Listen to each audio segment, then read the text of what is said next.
Hello hello आगे। Hello हाँ बोल। आवाजिया जा हो रे आगे आ रहा लो। दुर्गा पूजा के मेला देखल जाइनी ना रे। आगे जइबो।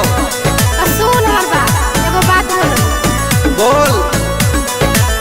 जब घूमे जाई है तू मेलवा रे सोनावा, तीन बार बजाई दी है गाड़ी के हौरनवा।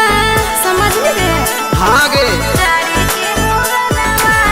जब घूमे जाई है तू मेलवा रे सोनावा, तीन बार बजाई दी है गाड़ी के हौरनवा। देखते रही है बजतोरी टोनावा। है रे बोल। देखते रही है बजतोरी टोनावा। मिले कहीं करबो मेलवा में फोनवा।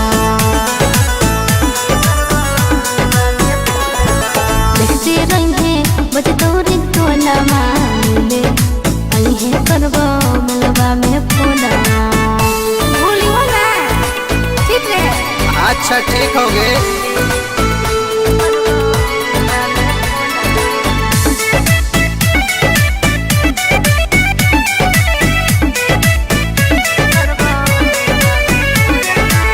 जानू रे मिलन होते हमनी के मेला में, चुपे चोरी जाके खेलू चाट चौमिन ठेला में। अकेले हैं ठीक? अच्छा ठीक हो गए। मिले मैया बाउस चुपे हम आए बहू रे, पूजे खातिर हमें दुर्गा मंदिर जाए बहू रे। खड़ा रहबो मंदिर के कोनवा। है रे खड़ा रहबो मंदिर के कोनवा। मिले कहीं करबो मेलवा में फोनवा। देखते रही बजतोरी टोनवा। मिले कहीं करबो मेलवा में फोनवा। मोबाइल साइलेंट में रख लेबे ठीक? थरथरे तो पता चल जी। अच्छा ठीक हो। कितना बजे लेने गे?